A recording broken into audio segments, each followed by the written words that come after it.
আসসালামু আলাইকুম। এটিএন বাংলার গ্রামগঞ্জের খবরে সবাইকে স্বাগত জানাচ্ছি আমি ভাবনা আহমেদ। শুরুতেই বিআরবি কেবল সংবাদ শিরোনাম। টানা বৃষ্টিতে আবারও তলিয়ে গেছে চট্টগ্রামের নিম্নাঞ্চল। মহানগরের বিভিন্ন স্থানে জলাবদ্ধতার তীব্র যানজট, নগরবাসীর চরম ভোগান্তি। চাঁদাবাজির মাধ্যমে গণ অভ্যুত্থানের প্ল্যাটফর্মকে কলুষিত করার চেষ্টা হচ্ছে জামালপুরে পথসভায় নাহিদ ইসলাম। সন্ত্রাস চাঁদাবাজির বিরুদ্ধে রুখে দাঁড়ানোর আহ্বান। ৫ মাসেরও বেশি সময় বন্ধ থাকার পর কাল থেকে চালু হচ্ছে খুলনা প্রকৌশল বিশ্ববিদ্যালয়ের শিক্ষা কার্যক্রম। নতুন উপাচার্য ডক্টর মাকসুদ হেলালি। এবং দেশের ১৩তম সিটি কর্পোরেশন ঘোষণা হতে যাচ্ছে বগুড়া পৌরসভা। জেলা প্রশাসন ও পৌর কর্তৃপক্ষের গণবিজ্ঞপ্তি, চূড়ান্ত সিদ্ধান্তের অপেক্ষায় শহরবাসী।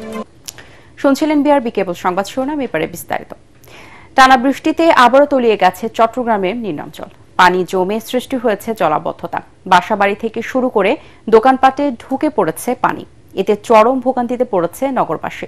অন্যদিকে পাহাড় ধসের আশঙ্কায় এর পাদদেশে ঝুঁকিপূর্ণভাবে বসবাসরতদের সরে যেতে করা হচ্ছে মাইকিং। চট্টগ্রাম থেকে আরো জানাচ্ছেন সৈয়দ তামিম মাহমুদ। বৃষ্টি যেখানে অনেকের কাছেই মন ভালো করার উপলক্ষ, সেখানে বন্দরনগরীর মানুষের কাছে এ যেন আতঙ্ক আর দুর্ভোগ। নানা প্রকল্প নেওয়া হলেও সমন্বয়ের অভাবে কোনোভাবেই নিরসন হচ্ছে না এই দুর্ভোগ। মৌসুমী বায়ুর প্রভাবে চট্টগ্রামে রোববার রাত থেকেই থেমে থেমে বৃষ্টিতে নগরের বিভিন্ন স্থানে সৃষ্টি হয়েছে জলাবদ্ধতা। দেখা দিয়েছে তীব্র যানজট। সড়কের কোথাও কোথাও জমে হাঁটু থেকে কোমর পরিমাণ পানি। এতে করে দুর্ভোগে পড়ে অফিসগামী মানুষ, শিক্ষার্থীরা। টানা বৃষ্টিতে নগরীর জিইসি, বাকলিয়া, কাপাসগোলা, কাতালগঞ্জ, চাঁদগাঁও, চকবাজার, বাদরতলা, সিরাজউদ্দৌলা রোড সহ নিম্নাঞ্চলের সৃষ্টি হয় জলাবদ্ধতা। আর এই সুযোগে বাড়তি ভাড়া নেয় গণপরিবহনও। আমার গাড়ির এতটুকু পানি হবে, এতটুকু পানি। অনেক মানুষ আজকে পরীক্ষার কারণে অনেক মানুষ আজকে আটকা। এই পানি চলাচল এরকম দুর্গম অবস্থার মধ্যে আমাদের আরো ভাড়া বাড়ায়, আমাদেরকে ভোগান্তিতে ফেলে দেয়। হসপিটাল এখানে পানির জন্য অ্যাম্বুলেন্সও ঠিকঠাক যেতে পারতেছে না, রোড ঘাট জ্যাম হয়ে যাচ্ছে, ড্রেনের অবস্থাও খারাপ, মানুষ কোন ধুমধাম ড্রেনে পড়ে যায় ওইটার কোনো গ্যারান্টি নাই। এদিকে পাহাড়ের পাদদেশে ঝুঁকিপূর্ণভাবে বসবাসকারীদের সরিয়ে নিতে মাইকিং করছে সিটি কর্পোরেশন। দুপুরে জলাবদ্ধতা এলাকা পরিদর্শন করেন সিটি মেয়র। এ সময় তিনি জানান, সিডিএ সহ অন্যান্য সংস্থার সাথে সমন্বয় করে জলাবদ্ধতা নিরসনে কাজ চলছে। হিজরাকালটা ইনফ্যাক্ট যে সংস্কার করার একটা প্ল্যান ছিল, এভাবে পরিকল্পিতভাবে সে সংস্কারটা হয়নি, যদিও সেটার কাজটা 34 ব্রিগেডের কাজ চলছে, কেন পরিপূর্ণ এখনো শেষ হয়নি। তো হিজরাকালটা কমপ্লিটলি যদি হয়ে যায় তার একটা রেজাল্ট আমরা দেখতে পাবো। চট্টগ্রাম জুড়ে এমন আবহাওয়া আরও 2-1 দিন থাকতে পারে বলে জানিয়েছে আবহাওয়া অফিস। সৈয়দ তামিম মাহমুদ, এটিএন বাংলা, চট্টগ্রাম। রাঙ্গামাটিতে ভারী বৃষ্টিতে ঘরের উপর দেওয়াল ধসে পড়ে 2 জন আহত হয়েছেন। গতরাতে রাঙ্গামাটি সদর হাসপাতালের নার্সিং ট্রেনিং ইনস্টিটিউটের পাশে একটি দেওয়াল ধসে এই দুর্ঘটনা ঘটে। পরে ফায়ার সার্ভিসের সদস্যরা আহতদের উদ্ধার করে রাঙ্গামাটি সদর হাসপাতালে পাঠায়। এদিকে টানা বর্ষণে রাঙ্গামাটিতে পাহাড় ধসের আশঙ্কা দেখা দিয়েছে। ঝুঁকিপূর্ণ এলাকায় প্রশাসনের সতর্কতা বাড়ানো হয়েছে।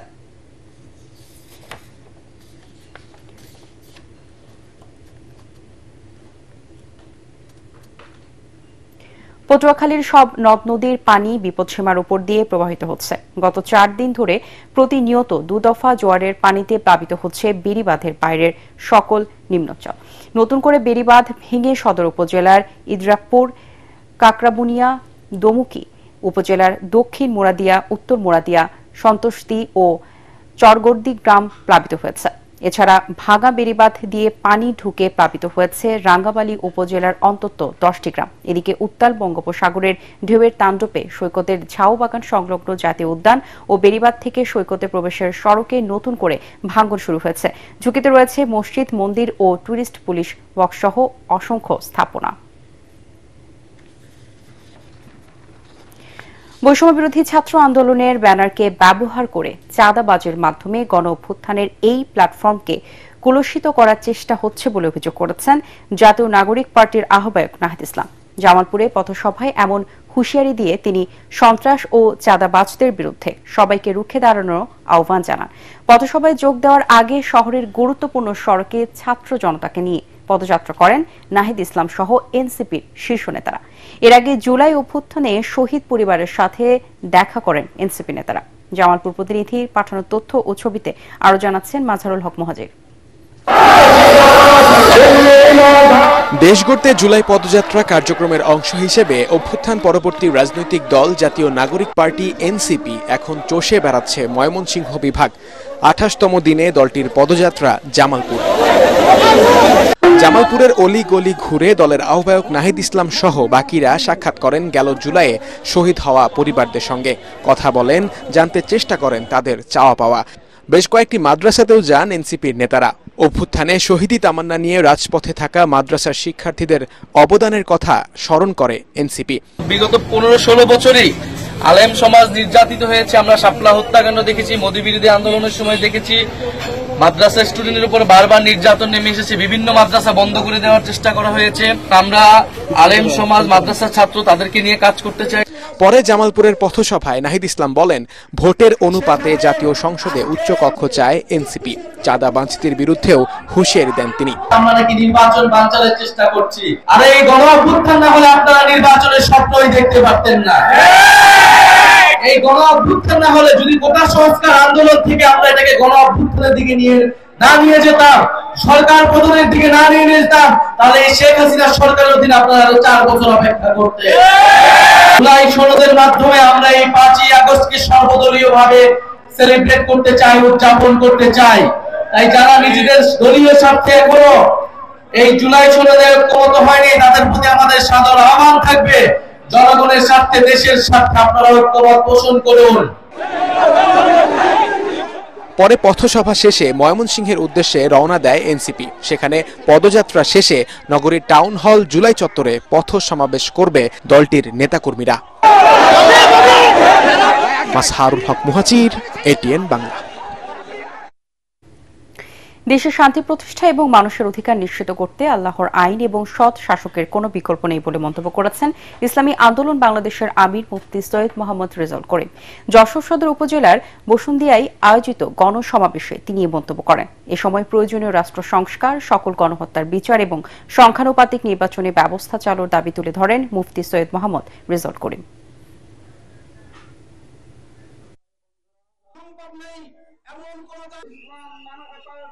এখানে যারা চাঁদাবাজ রয়েছে, যারা খুনি রয়েছে, যারা দেশকে আবার বিদেশের দাবিদার বানাতে চায়, বিদেশের কথার সাথে তাদের কথা মিলে যায়, যখন তাদের প্রেসক্রিপশন বাংলাদেশে বাস্তবায়ন করতে চায়, আর আমরা সেটা দেখে চুপ করে থাকবো, এটা হতে পারে না।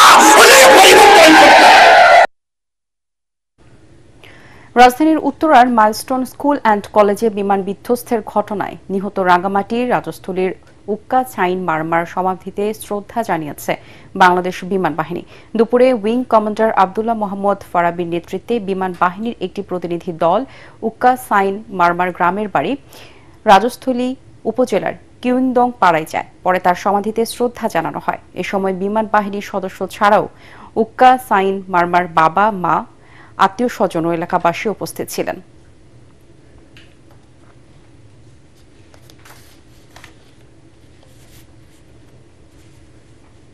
আমরা জানি যে গত 21শে জুলাই উত্তরার মাইলস্টোন স্কুল এবং কলেজের যে মর্মান্তিক বিমান দুর্ঘটনা, এতে আমরা সবাই স্তম্ভিত এবং শোকাহত, মর্মাহত।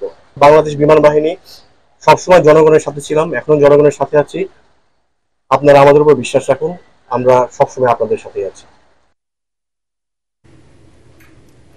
এদিকে মাইলস্টোন স্কুল অ্যান্ড কলেজে বিমান দুর্ঘটনায় নিহত ভোলার বোরহান উদ্দিনের অফিস সহকারী মাসুমা বেগমের কবর জিয়ারত ও পুষ্পস্তবক অর্পণ করেছে বাংলাদেশ বিমান বাহিনী। দুপুরে বোরহানউদ্দিন উপজেলার দক্ষিণ কুরুলিয়া গ্রামের পারিবারিক কবরস্থানে বিমান বাহিনী প্রধানের পক্ষে এ শ্রদ্ধা জানান উইং কমান্ডার ABM সরওয়ার জাহান। পরে নিহতের রুহের মাগফিরাত কামনায় মোনাজাত করা হয়। এ সময় নিহতের ছেলের পড়াশোনা সহ পরিবারকে বিমান বাহিনীর পক্ষ থেকে সব ধরনের সহযোগিতার আশ্বাস দেওয়া হয়।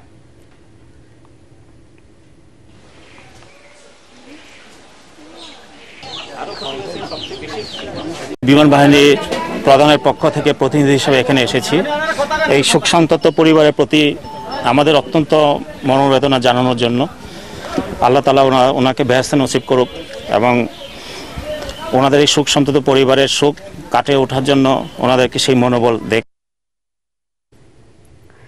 5 মাসের বেশি সময় বন্ধ থাকার পর কাল থেকে খুলনা প্রকৌশল ও প্রযুক্তি বিশ্ববিদ্যালয় কুয়েটে শিক্ষা কার্যক্রম শুরু হচ্ছে। কুয়েটে চলমান অচলাবস্থা নিরসনে দ্রুত শিক্ষা ও একাডেমিক কার্যক্রম চালুর লক্ষ্যে নবনিযুক্ত উপাচার্যের সাথে বিশ্ববিদ্যালয়ের পরিবেশ উন্নয়ন কমিটির উন্মুক্ত সভা অনুষ্ঠিত হয়। পরে উপাচার্য প্রফেসর ডক্টর মাকসুদ হেলালি এ তথ্য নিশ্চিত করেন। সভায় বিশ্ববিদ্যালয়ের প্রধান প্রকৌশলী ABM মামুনুর রশিদ, পরিচালক ছাত্র কল্যাণ প্রফেসর ডক্টর মোহাম্মদ আব্দুল্লাহ ইলিয়াস আক্তার ও নিরাপত্তা কমিটির সভাপতি প্রফেসর ডক্টর মোহাম্মদ আবু ইউসুফ সহ স্থানীয় জনপ্রতিনিধিরা উপস্থিত ছিলেন।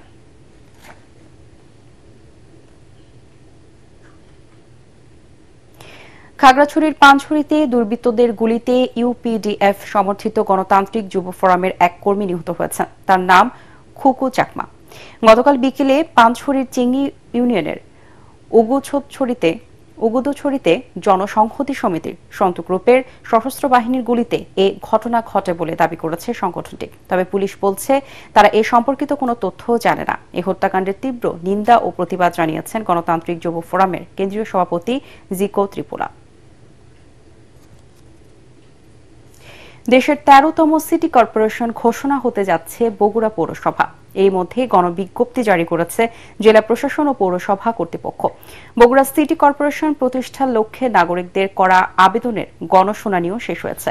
এখন অপেক্ষা সরকারের চূড়ান্ত সিদ্ধান্তের।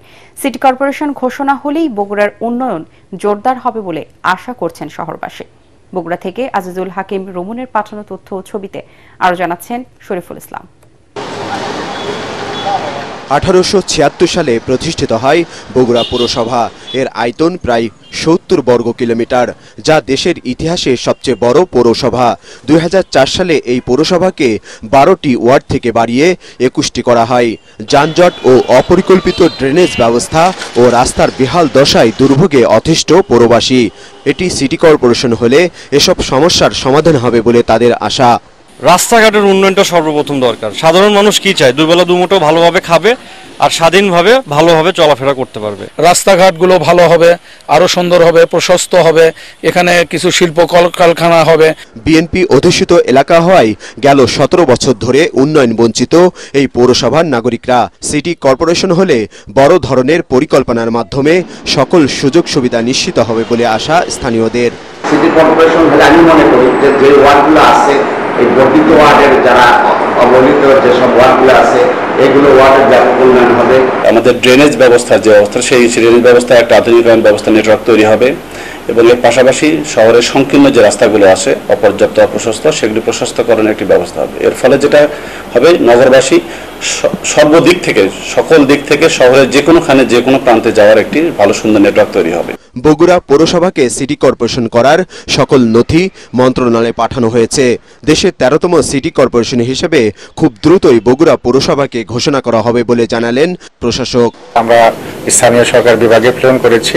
এখন ওখানে যে প্রসেসগুলো আছে, প্রসেসগুলো শেষ হওয়ার পরেই আমাদের সম্ভবত গেজেট হবে, তবে আশা করি খুব শীঘ্রই হবে। সিটি কর্পোরেশন হলে বগুড়াবাসীর জীবনমান উন্নয়নের সাথে সাথে নতুন শিল্প বাণিজ্যের উন্নয়ন হবে, ত্বরান্বিত হবে অর্থনৈতিক প্রবৃদ্ধি। Bureau report, ATN Bangla. মাদারীপুরে আওয়ামী লীগ নেতা ও ঝাউদি ইউপি চেয়ারম্যান সিরাজুল ইসলাম আবুল হাওলাদারের বিরুদ্ধে দুর্গম চরাঞ্চলের হোগলপাতিয়া এলাকায় 4টি বসত ঘরে হামলা, ভাঙচুর ও লুটপাটের অভিযোগ উঠেছে। শুক্রবার রাতে ওই এলাকার বাসিন্দা আক্তার ব্যাপারী ও গিয়াস উদ্দিন ব্যাপারীর বাড়িতে হামলার ঘটনা ঘটে। স্থানীয়রা জানায়, আওয়ামী লীগ সরকারের পতনের পরও নিজ এলাকায় সক্রিয় রয়েছেন মাদারীপুর সদর উপজেলা আওয়ামী লীগের সহসভাপতি ও ঝাউদি ইউনিয়ন পরিষদের চেয়ারম্যান সিরাজুল ইসলাম আবুল হাওলাদার। বিষয়টি নিয়ে মাদারীপুর সদর থানার ওসি আদিল হোসেন জানান, এই ব্যাপারে কখনো কোনো মামলা হয়নি। মামলা হলে তদন্ত সাপেক্ষে আইনগত ব্যবস্থা নেওয়া হবে। চালককে মারধরের জের ধরে চাঁপাইনবাবগঞ্জ রাজশাহী রুটে বাস চলাচল বন্ধ রয়েছে। ফলে সকাল থেকে ভোগান্তিতে পড়েছেন এ রুটে চলাচলকারী সাধারণ যাত্রীরা। বাধ্য হয়ে অতিরিক্ত ভাড়া দিয়ে সিএনজি অটোরিকশা সহ ছোট যানবাহনে যাতায়াত করছেন তারা। চাঁপাইনবাবগঞ্জে পরিবহন শ্রমিক নেতা আনারুল ইসলাম জানান, গত শুক্রবার রাজশাহীতে চাঁপাইনবাবগঞ্জের চালক ও শ্রমিকদের সাথে রাজশাহীর চালক ও শ্রমিকদের কথা কাটাকাটির এক পর্যায়ে চাঁপাইনবাবগঞ্জের এক চালককে মারধর করা হয়। এর জের ধরে চাঁপাইনবাবগঞ্জের রাজশাহীর একটি বাস ভাঙচুরের ঘটনা ঘটে। এমন পরিস্থিতিতে দুই জেলার মধ্যে সরাসরি যাত্রীবাহী বাস চলাচল বন্ধ হয়ে যায়। পুলিশের হয়রানি বন্ধ ও জেলার সর্বত্র চলাচলের অনুমতি প্রদান সহ বিভিন্ন দাবিতে ব্রাহ্মণবাড়িয়ায় দ্বিতীয় দিনের মতো ধর্মঘট পালন করছেন সিএনজি চালিত অটোরিকশা চালক ও মালিকরা। রোববার সকাল ৬টা থেকে পুরো জেলায় সিএনজি চালিত অটোরিকশা মালিক ও শ্রমিক ঐক্য পরিষদের ব্যানারে অনির্দিষ্টকালের এই কর্মসূচি শুরু হয়। এতে চরম দুর্ভোগে পড়েছেন যাত্রীরা। এদিকে দাবি আদায়ে কুমিল্লা সিলেট মহাসড়কের নন্দনপুর এলাকায় অবরোধ করে বিক্ষুব্ধরা। এতে মহাসড়কের দুপাশে 10 কিলোমিটার জুড়ে তীব্র যানজটের সৃষ্টি হয়। পরে পুলিশের পক্ষ থেকে সমস্যা সমাধানের আশ্বাস দিলে প্রায় 3 ঘন্টা পর যান চলাচল স্বাভাবিক হয়। সাভারের আশুলিয়ায় বাসাবাড়ির সিলিন্ডার গ্যাসের লিকেজ থেকে আগুনে স্বামী স্ত্রী দগ্ধ হয়েছেন। গতরাতে আশুলিয়ার রণস্থল বটতলা এলাকায় এই দুর্ঘটনা ঘটে। দগ্ধদের উদ্ধার করে ঢাকা মেডিকেল কলেজ হাসপাতালে বার্ন ইউনিটে ভর্তি করা হয়েছে। তারা আশুলিয়ার রণস্থল বটতলা এলাকার একটি বাসায় ভাড়া থেকে পোশাক কারখানায় চাকরি করতেন।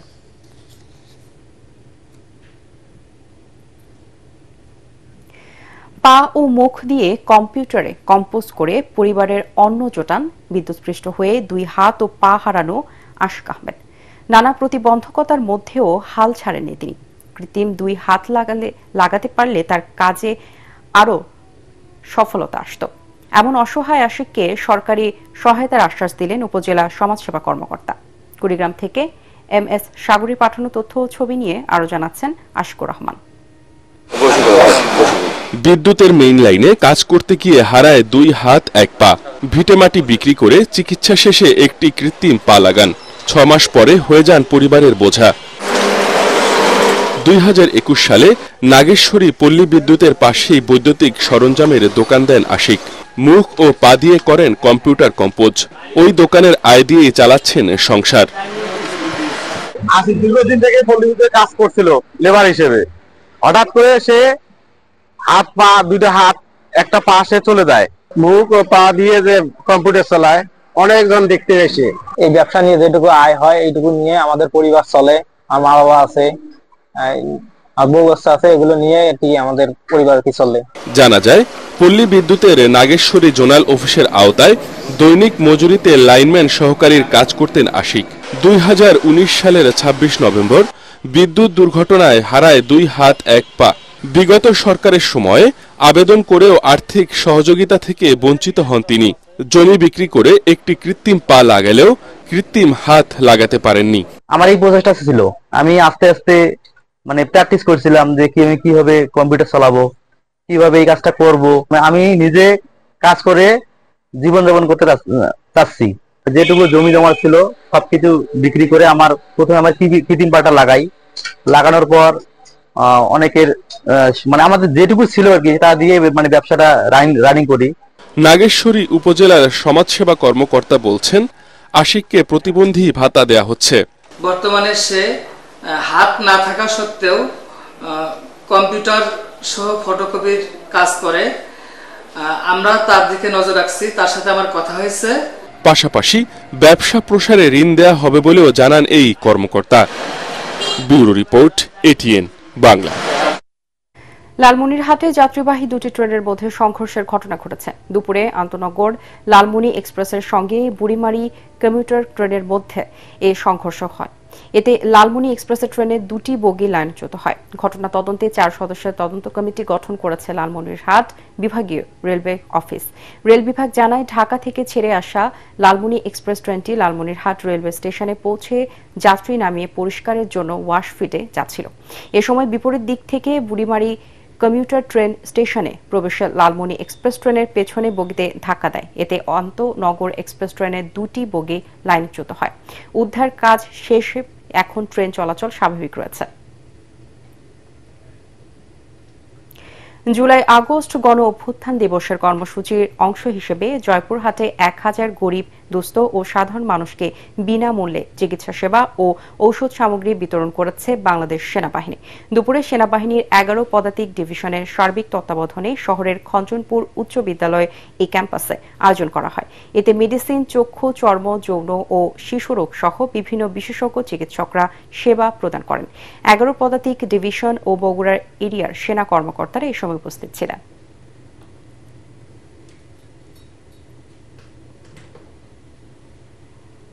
পরবর্তী সংবাদ দেখার আমন্ত্রণ জানিয়ে এখনকার মতো শেষ করছি। এটিএন বাংলার সংবাদ ইউটিউবে দেখতে ব্রাউজ করুন youtube/এটিএন বাংলা নিউজ। ধন্যবাদ সবাইকে।